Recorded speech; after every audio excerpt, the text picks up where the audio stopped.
Hello, I'm Martin Logan and welcome to the Irish in the UK, and I hope you've enjoyed watching Henry McGlade for the last half hour. Now this week we're going to catch up on some of the filming that we've done towards the end of December. And first up we are joining Eurogold civil engineering contractors in Liverpool for their Mission Christmas. We'll be at the Irish World Heritage Centre to find out a little bit more about their souvenir shop. Later in the show, we'll be chatting to Agnes Fitzgerald, and we'll be joining Irish Community Care in Manchester for their Christmas dinner. So we hope you'll sit back, relax, and enjoy the show. Now, Christmas is a time for giving, a time for sharing, and a time for helping others. Well, that's exactly what all the staff at Eurogold Civil Engineering in Liverpool have been doing.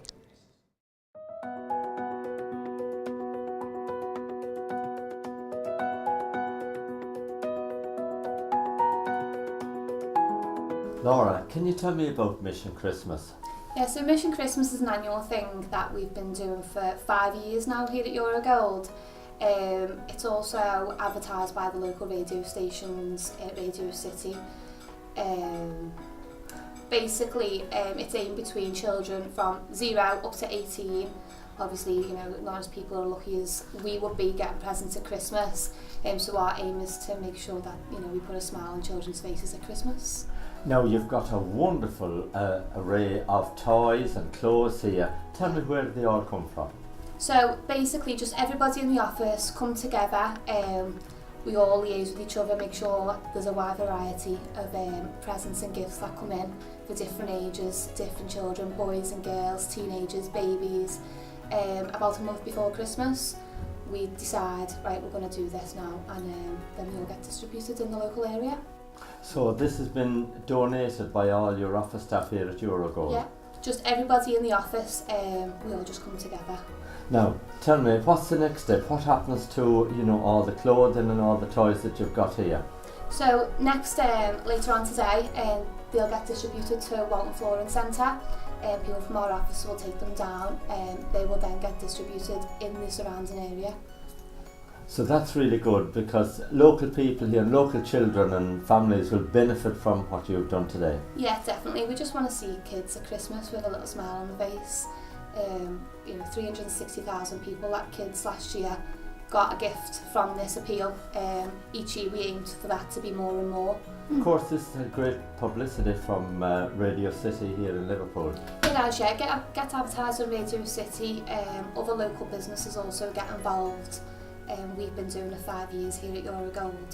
We've got a staff member that's very close to their heart, which is the original reason why we do it. So we're going to carry on doing it each year with the hope that we get more and more people donating, basically. Of course, there's a lot of children and families struggling at the moment. Yeah, 1 in 4 children at Christmas and families struggle, but here at Eurogold we're aiming to help. Well, Laura, look at you and all the staff here at Eurogold done a wonderful, wonderful job. You've got so much toys and clothes here today to help children out at Christmas. Well done to you all. Oh, thank you.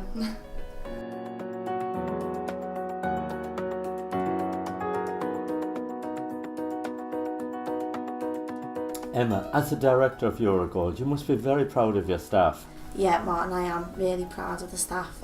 Everyone's donated really generously this year. So yeah, I'm very, very pleased. Now, I know that Eurogold got involved in this a few years back. Yeah, it's been 5 years now that we've been doing this Mission Christmas toy appeal for Radio City for the local children. So yeah, I'm really proud this year. Now, what happens to all this stuff? I know that it's going to be distributed out, but when will that happen? So today we'll take the toys to Walton Flooring Centre, which is just on Wilson Road here where we're based, and then they'll take it then to the main sorting like distributing place, and then all the toys then will be distributed to the children around the local area in Merseyside. How long has it taken you to gather up all this wonderful amount of toys and clothes? It's taken about a month now. We put the message out, everybody knows every year we do it, but we put the message out early November, so people started bringing them in at the end of November. So yeah, it's been about a month now. Wonderful. Now, Eurogold, of course, it's been a really busy year for you. Yeah, it's been an unbelievably busy year this year. The last 3 months especially have been very busy. You always feel it before Christmas anyway, because you've only got 3 weeks in work to get everything done, whereas normally you'd have a full month. But next year is looking to be an even busier year, so onwards and upwards. Well, it's great to see that the company is expanding all the time and employing more people here in Merseyside, indeed in the northwest of England. Yeah, we're employing more staff all the time, on site and in the office. So yeah, the company is just growing, but we've got a really good team behind us. You know, we've got people who've been here for quite a few years, and you know, the team is really strong now, so it's going to be a good year next year. And of course, you work with your dad here, who's the managing director. How does that work? It works well. It don't seem much, which is a good thing. But yeah, it works well. And I enjoy my job, so that's like the main thing as well. But yeah, it works okay. So how much rest will you get over Christmas? Oh Martin, I can't wait. We're going to get up just under 2 weeks, so I can't wait. I'm really looking forward to the rest. Everyone deserves it as well. Everyone's worked really hard the last few months, last year especially. But yeah, really looking forward to the break.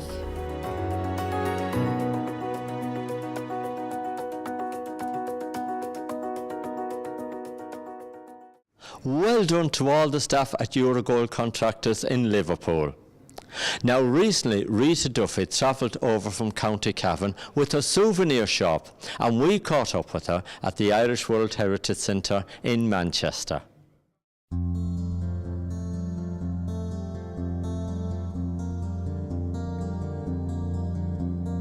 This exhibition by Rita Duffy, called The Souvenir Shop, is part of a larger programme of activity that was delivered in Ireland as part of the official 1916-2016 programme.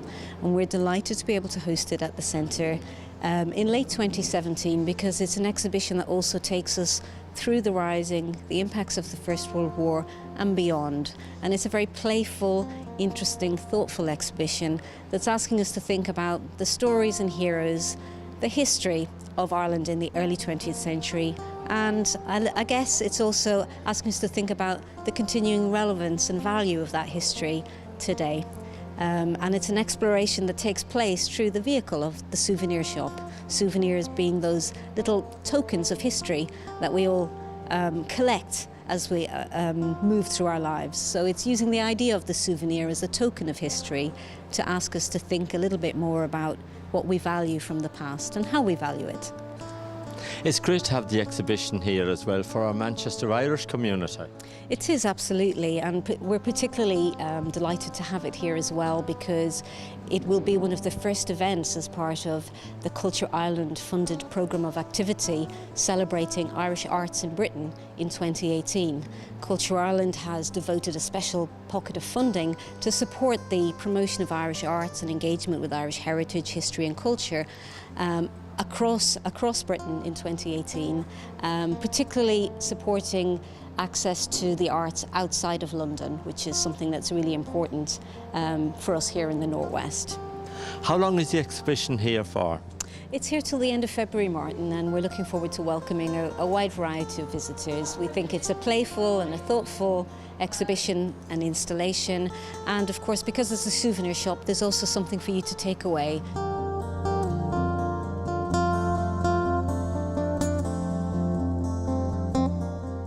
Rita, tell me a little bit about the souvenir shop. The souvenir shop was commissioned by the Arts Council in Dublin for the year of centenary 2016. It was inspired by Thomas Clarke's shop in Dublin.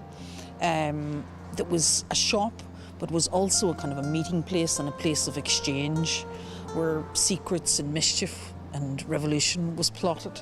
And I believe that a shop can be an art space the same way, you know, as we use gallery, but it's more embracing, or somehow it's easier for people to kind of enter the space of a shop than it is a gallery. So I'm trying to reach out to people and explore what it is to be Irish today through what it was to be Irish 100 years ago.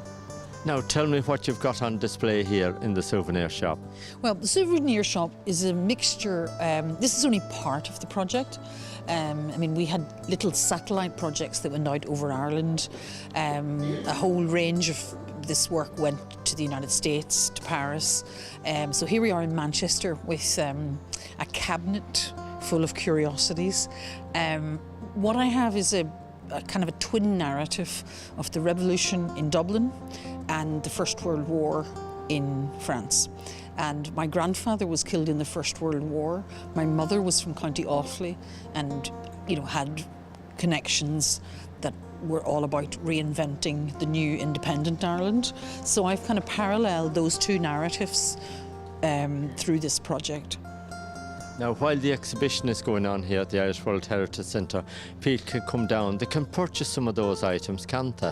Yeah, well, the whole idea is that the stuff in the shop is for sale, so you're kind of adding to the subversive activity of this project, where you actually decide or not decide to purchase a piece of work.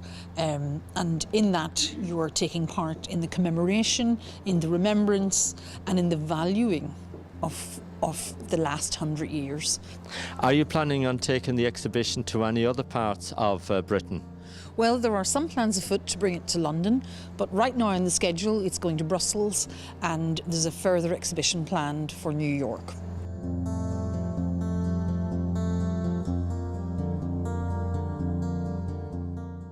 If you want to try out some of the old remedies, why not call into the Irish World Heritage Centre and visit the souvenir shop? The shop is here until February 2018. Now we're off for a quick break. See you soon.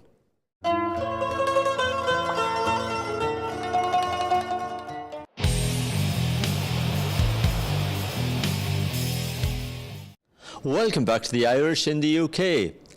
Now, if you've got a story to tell us, or if you'd like us to promote your business, contact me. The details are on the screen now. Now, Agnes Fitzgerald in Liverpool does amazing work with the Irish Business Enterprise, and recently we chatted to her about her plans for 2018.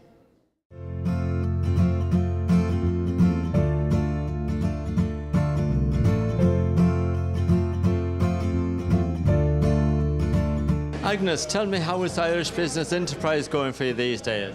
Oh, Martin, it's absolutely brilliant, thank you. I'm still on cloud 9. The recording you did at the launch at the Titanic a few weeks ago has come out absolutely brilliant on television. We've got it all over our website, everybody's talking about it. There's just great interest all over. And I'm constantly meeting new Irish businesses who want to connect up and be part of us. Like tonight, for example, we're here at Lannigan's Irish Bar in the heart of Liverpool, and Lannigan's in the process of changing from being a regular bar to being an actual hotel. There's some fabulous stuff going on there, and once that's completed, Lannigan's are one of our new members coming on board, and tonight they've been good enough to actually sponsor our Christmas drinks for us. So there's fabulous atmosphere out there in the bar, lots of noise, lots of people, lots of interest. What more can I ask for?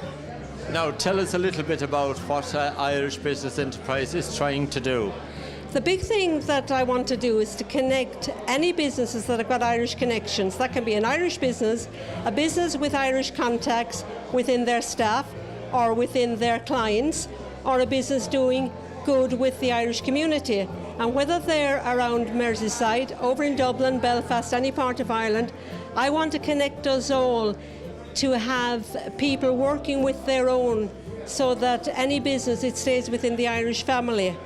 And last Thursday I was absolutely over the moon. I went to an event at the Institute of Irish Studies where we had the wonderful outgoing Taoiseach, Edna Kenny himself, gave a fabulous talk on Brexit, and some of the points he brought up there about the need for stronger connections between Irish business or businesses in Ireland and Irish businesses over here was amazing. I had a wonderful chat with him after, a fabulous picture on the website, and Enda is hoping to speak with me in due course. What more can I ask for? Now tell us how people can join your organisation or how they can contact you. To contact me, all the details are on the website, and it's on irishbusinessenterprise.com. Just email me, give me a phone call on 07944 785 409. I will actually chat with them online, I will chat with them on the phone, or I will go and have a one-to-one with them, whether they be here around Merseyside or if they're serious about coming on board. I'm happy to go to Ireland and speak with people. So just go on our website, Irish Business Enterprise, and you'll find all the info there.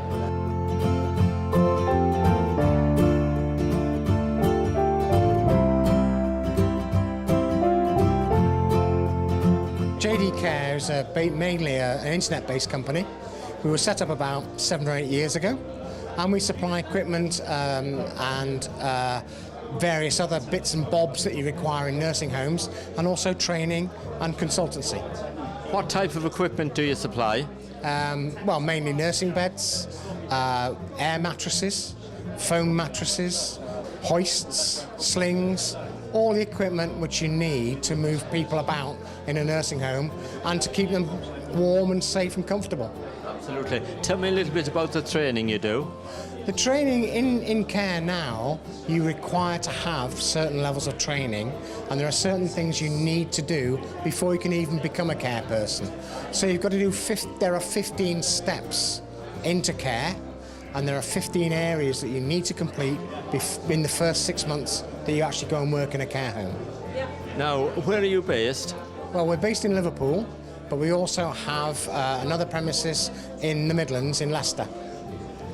Now, if people wanted to contact you and find out a little bit more about your company and what you do, and maybe even get some materials off you and goods, how can they do that? Well, you can contact us on the website, which is www.jdcare.co.uk. And if they want to contact me directly, my email is john@jdcare.co.uk.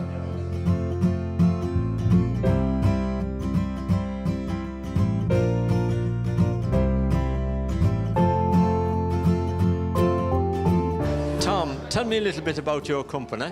The company's called Optimia. We set up back in 2012. We do websites and digital marketing. We actually done the Irish Business Enterprise website. And it's a wonderful website. You've got so much on this Irish business one. It's been great for the Irish Business Enterprises and Agnes. We've actually managed to sign up multiple users within the first couple of weeks of it going live. How are you finding business now, building websites? Is there much demand for it? We're actually very busy at the moment. Obviously, the run up to Christmas, we're actually packed up until the new year. So it's very busy at the moment. Yeah, that's good. That's good to hear, and you're quite a new business as well. So that's good to know that you're getting established here in Liverpool. Yeah, no, it's not going too bad at the moment. Now, if people wanted a website building, how could they contact you? The best way would be to check out the website, which is optimia.co.uk, or they can just give us a call. Obviously, 0151 329 2993.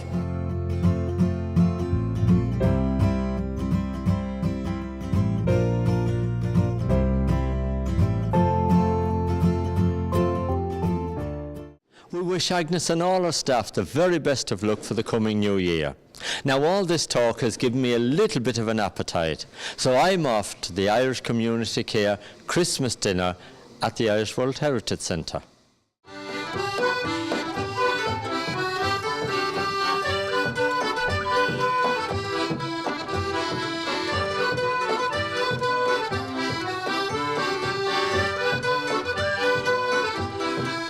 Now, Zara, of course we could see in there the amount of people that's turned up today, and what a great time they're having.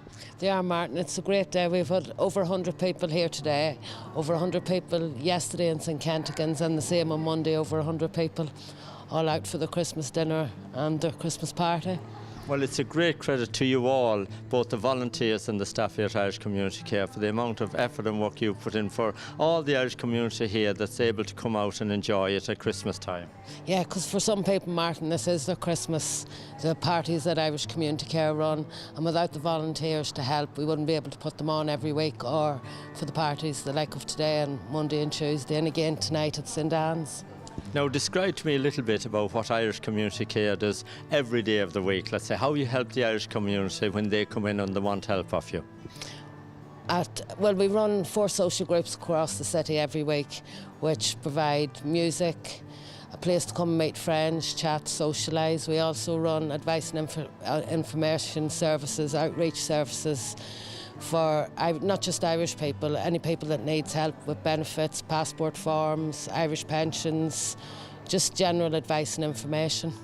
It's great though that, you know, the people have got somewhere to come. You know, everybody's not on a computer these days, and it's great that the likes of you people are there to help fill in forms and give advice and direct people in the right direction. That's right, Martin, because it is a problem for older people at the minute. Everything's going online, and as you say, a lot of people don't have computers, aren't connected to the internet, so without our services they would struggle. Rose, the Irish community here in Manchester, celebrating 30 years this year. Congratulations on keeping it going for so long. Thank you very much, Martin. Yeah, it's been a great spell, and a lot has happened in that time, and with a lot of lovely volunteers and staff that have kept it going and helped so many people over that period of time. It would be hard to record it all, but you know, thanks to everybody. Our motto was together we served, and we certainly have served together over those 30 years.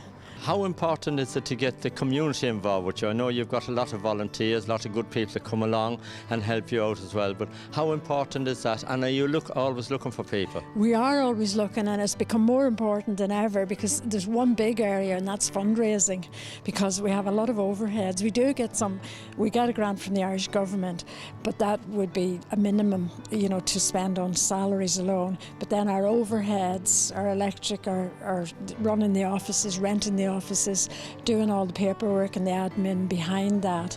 And we have been supported by the City Council for a good number of years for the wellbeing activities, but all those have been cut back. So more so now we are looking to do our own fundraising. So out there in the community, anybody can help us with the fundraising, or any Irish businesses that might like to run something in aid of Irish community care, we would welcome it. We do have an annual fundraising a donation from the Irish Golfers Society, and we're very grateful for that. And we've been having that now for a number of years, and that's really helpful. So we want to build that up now. And it's great. It's a great centre and community place to come, isn't it, for the Irish community, both here at the Irish World Heritage Centre and other venues as well. It is. It's lovely here. We've been doing this on the Wednesday. We started off at St Brendan's and St Lawrence's, Old Trafford, just after Father Fullen died, and Father Herm was supporting us then, and we started down there. Then we moved up to the Irish World Heritage Centre, which was on Queen's Road, and after that we moved to Plymouth Grove, to the to club there, and St Richard's, and then St Mary's in Levenshulme, and we've also St Anne's in Old Trafford, and St Kentigern's.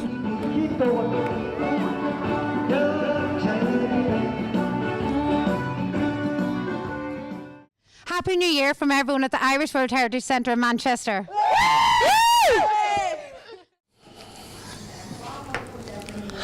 Well, I've eaten, I've danced, and I'm ready for a good lie down now. But before I go, Henry McGlade is back next Thursday evening at 7 o'clock with the Irish at home and abroad, and I'm here at 7:30 with the Irish in the UK. Until then, thank you for watching.